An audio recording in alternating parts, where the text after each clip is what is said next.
David Dodge is a senior advisor at Bennett Jones and, of course, the former head of the Bank of Canada. He's with us now. David, always good to have you with us. And I did want to start there. We got our growth, a look at growth in February in Canada. Nothing super surprising. But in the context of all of the numbers we're seeing in the U.S. and the stimulative effect of just what reopening looks like, there was this question of whether the government needed to stimulate as much as it did. And I know there's a question of how much it did with all that spending.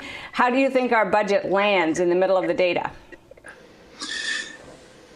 Well, look, there is still a lot of uncertainty in this calendar year going forward. So I think it's hard to fault the government for penciling in a fair bit of support for the economy this year. We don't know. And maybe they won't have to spend it all. But I mean, there is that uncertainty, and we need to get over this hump. When you look out a little farther, my take on it is that they really did not focus at all on the investment side, where we have a long-running problem, and focused far too much on boosting personal and government consumption, which we probably really do not need in 22 and 23. In fact, can we be concerned about it? One of the big points of debate, of course, is whether or not we're seeing government stimulate in the face of some natural stimulus and whether we, in fact, overshoot the mark. Is that a concern on your mind at all on this side of the border, or just that we're spending money and putting ourselves in deficit when we needn't? No, I think there is a stabilization issue, exactly as you have phrased it. I guess I'm a bit more optimistic about 22 and 23. And so don't feel that we really needed any support for consumption as we move out there. Investment, though, still lags, and that's both on the private side and on the public side. So when we do look at the spending that was offered up in the budget, we know, David, that the government wants us to see it as an investment for growth kind of budget. There may be some of that, and some of it may only play out over time. But how much of the actual spending in the recent budget will actually stimulate the economy in a fairly direct fashion, in your view? Well, being generous, I would say of the additional roughly $100 million, being very generous, 20 or 25% of that is for growth. The rest is actually to boost consumption, as I say, both public and private consumption. I guess that was the question in my mind as to why at this point we would actually be boosting that side. On the investment side, as I've said, there is good reason to think we need to invest more over the coming couple of years.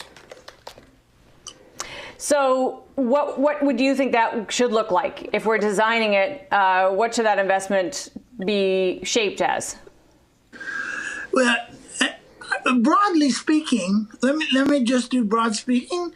We need investment in our oil and gas sector, and what we are doing and what we need to do in the energy sector writ large. Because remember, energy is a major export for us, and if we're going to pay our bills, we have to be able to sell something abroad to replace that. Secondly, in Ontario in particular, we've got a manufacturing sector which has been based on the internal combustion engine, and that requires change. So we need to build a new ecosystem, if you will, in that regard. And finally, the one thing they did hint at, which is absolutely correct, is the digitalization of our service economy. We really do need to focus on that, including the financial sector, which Mr. Pence did not mention at all. And In all of this, David, we are watching pretty closely that loonie at 81 cents. I'm dying to know what you think of that level and whether it's a concern. So far, it hasn't showed up in a drag on exports. And the folks at Peter Hall at EDC says, don't worry about it right now. Be ready to sell into that U.S. market. What do you make of where the loonie is today? Well, I'm a bit surprised. I had thought that we would probably operate in the sort of 73 to 78 cent range, even with the 1.9 boost in the U.S. But I mean, obviously, that is good news for Canada, and that strength of U.S. demand will be great for us, despite the higher dollar. So I don't see it as a particular problem. I'm a little surprised it's moved up as quickly. And meanwhile, obviously, we have the signaling from the Bank of Canada that, rates will go higher, that they've already begun tapering out in front of the U.S. So no surprise that we get a kind of a differential happening here. Was that a mistake? Could we afford to wait a little longer and try to keep our I know the central bank governors will never say they're trying to keep the loonie weaker, but it's not a terrible thing if that's the outcome. Well, no, look, I mean, first of all, I think that the beginning of the taper in terms of purchase of Government of Canada bonds was exactly right, was the right timing, and there's more of that to come. If only because Government of Canada is not going to be issuing as many bonds, and you don't want the bank holding a totally outsized portion of Government of Canada debt. So, I mean, what they're doing on that side seems to make eminent good sense.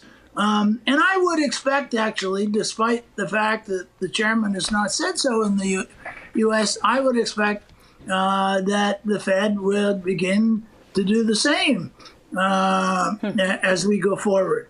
So I don't read that there is that much difference between the likely forward path of interest rates in Canada and the United States, as far as central banks can determine those, going forward, as the market seems to think.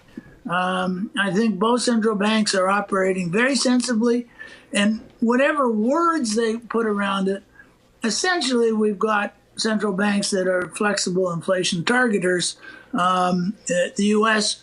has, of course, the dual mandate, so they phrase things differently, but both operate in that way. We are hearing from some big investors out there and economists that they worry that the Fed is maybe a little blasé about the transitory nature of the inflation that we are seeing. You wouldn't agree with that? You think the Fed's on the ball? No, I mean, I think we do expect at the end of 21 and through 22 and into 23, as our economies adjust, we do expect some temporary or transitory inflation pressures. That's exactly what you would expect to happen when you're having big adjustments, big structural adjustments take place. The question that I think is in the back of people's minds is, will this period with inflation running slightly above target, will that change expectations on out into the future, dislodge the expectations that are there, and hence create more of a problem over the longer term? That's the thing that I think is in a number of people's minds, that could take place. I think that there is a chance, and that central banks understand that.